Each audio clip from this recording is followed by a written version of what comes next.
Ну а россиян сегодня предупредили об аномальной зиме. В целом будет холоднее, чем в прошлые годы, за редким исключением.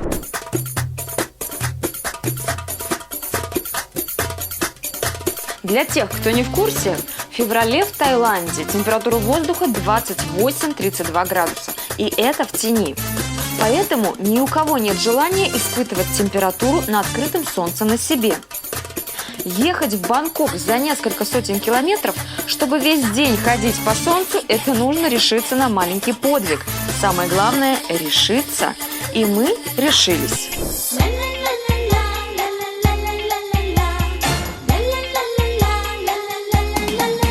Мы надеялись на развлечения, на хорошие впечатления. И забегая вперед, скажу, мы их получили в парке аттракционов.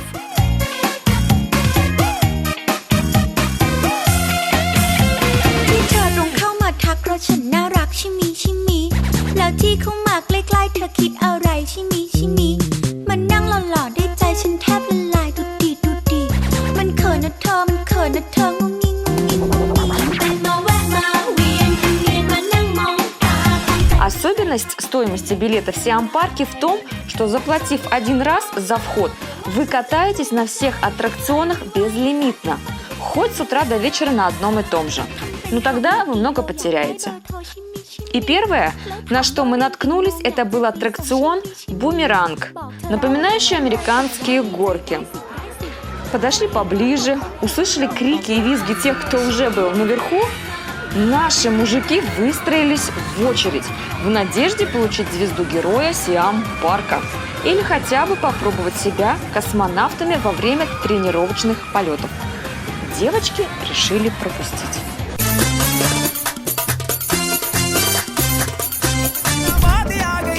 Как потом сказал мой муж, сев сюда, он предполагал скатиться с горки и снять ролик, но на этом была его ошибка. Сначала свернула голову мне, потом стадикаму, потом моему желудку. Двумя руками держал стадикам как крест на крестном ходу, крепко, не отпуская, и молился на то, что конструкция подо мной железная, крепкая и до сих пор не развалилась.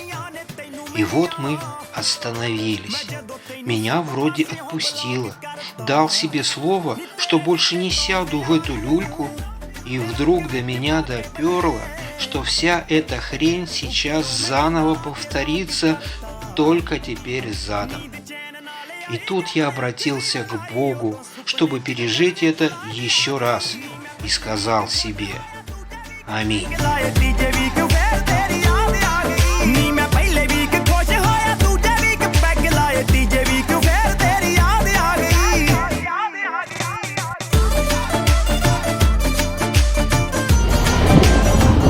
Я больше не потихну.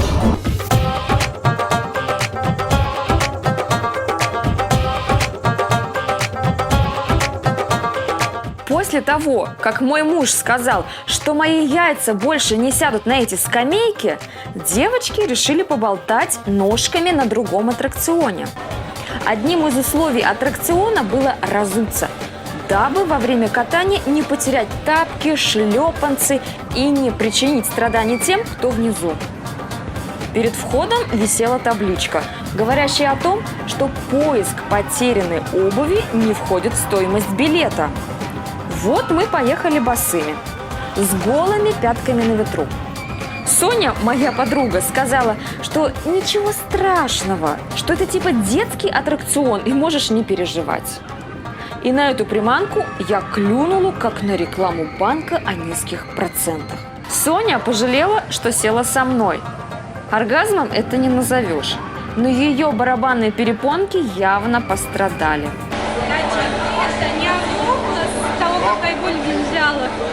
Вышли мы с аттракциона, шатаясь. Никакие. Еле нашли свою обувь. И кто-то из умников назовет это счастливые мгновения. Нормально, вообще нормально.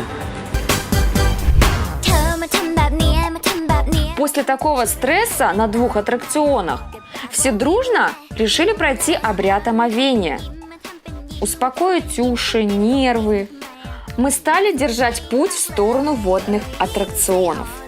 Указателей не было, но мы легко ориентировались по обнаженным телам в купальниках, которые двигались в определенном направлении.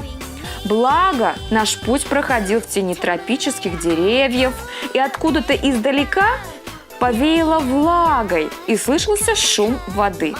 Все прокручивали в уме, не забыли ли купальники, потому что купаться в городской одежде еще то удовольствие. Когда мы попали в воду, от счастья мы перестали говорить, а только произносили короткие звуки. И вот пошло долгожданное омовение.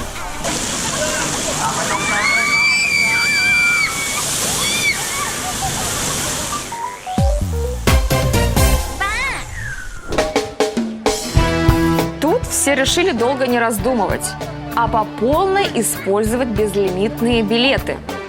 И перешли на следующий аттракцион – плывущее бревно. Как только увидели, с каким радостным криком выплывают испанские туристы из пасти тигра на бревне, мы тут же заняли очередь и сели на него вчетвером. Паша с камерой впереди.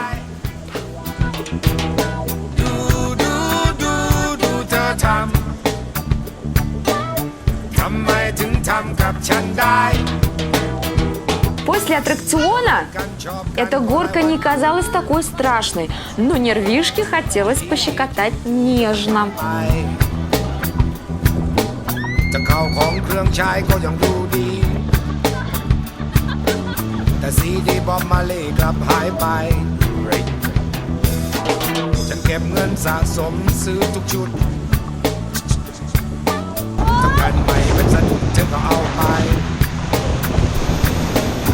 Мы плыли по каким-то лабиринтам, вокруг все булькало, изливалось. Ехали то передом, то спускались с горки задом. Но впереди нас ждала пасть тигра, в которую нас затаскивал подъемник.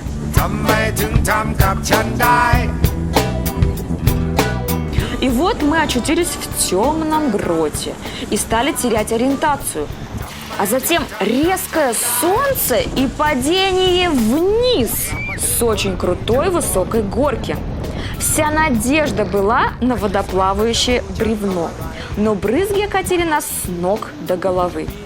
Мы визжали и радовались прохладе, а мылись, пошли высыхать и искать приключения дальше.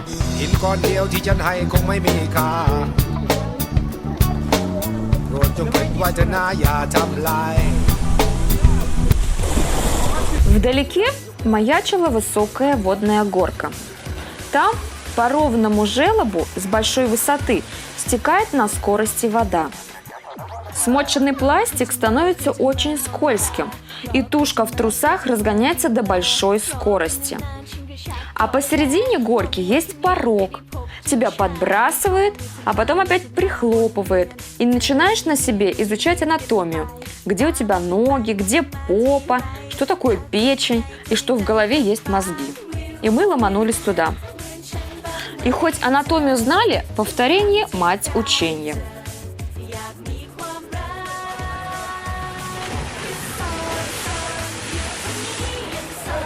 Меня несколько раз проинструктировал тренер, что надо поджать ягодицы, тело и руки убрать за голову.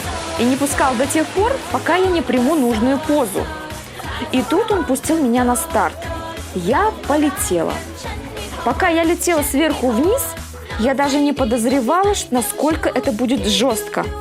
Вода заполнила весь мой рот. И смотреть с открытыми глазами в сторону соседки, куда летит она, я не могла. Мне было страшно весело. Куда, интересно, я долечу? И останусь ли я в купальнике? Потому что напор воды стягивал с меня завязки отовсюду. И вот я долетела и плюхнулась прямо в воду. Мне только хотелось выскочить из воды, оператор спросил: «Проверь, все ли на месте?» И тут я поняла, что трусы зажала в булке. Хорошо, что не наоборот. До меня дошло. Почему без плавок и без купальника с горки тоже не пускают? Ты с большой скоростью налетаешь на столб воды, который давит на пятки, на задницу. И это может устроить тебе такую клизму, что потом придется закрывать бассейн на санитарную обработку. Только сейчас мне стало понятно, почему у дежурного внизу со свистком рядом лежал сачок.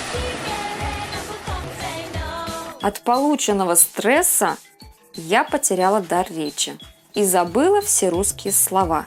Но почему-то вспомнила уроки английского от репетитора, который был чертовски красив, но женат. И тут поперло. We are in Bangkok and we came to the most famous Siam Park in Bangkok. There are many attractions and very interesting water park. После такой раскачки, которую мы прошли на аттракционах, где нас крутило и колбасило, мы решили, что нам нужна передышка. И подумали, не поехать ли нам в африканские джунгли на лодках. Как только подошли к лодке, мы сразу оценили будущее путешествие.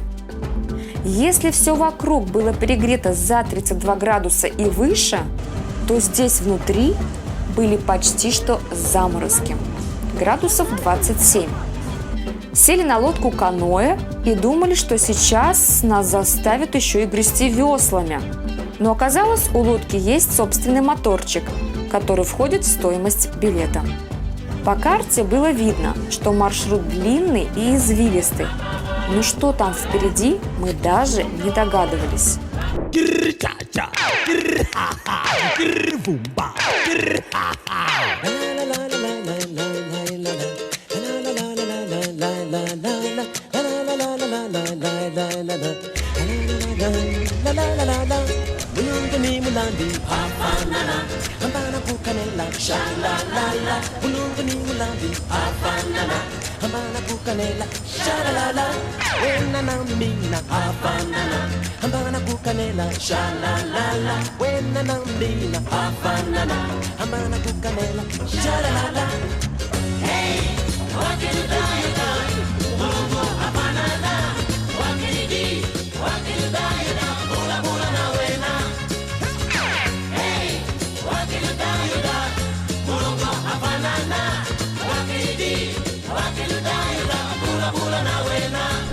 Если вы любитель дикой природы, то вам здесь понравится. Красивые водопады, большие слоны. И это повод рассказать всем, что вы были на сафари. А мы говорим до свидания и машем лапой лохматому чудовищу. Siam Park in Bangkok is national park in Thailand. Already evening.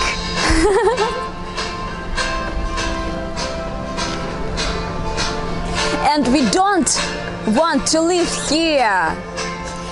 But of course we will come back here with travel channel Amel Jazzy Travels.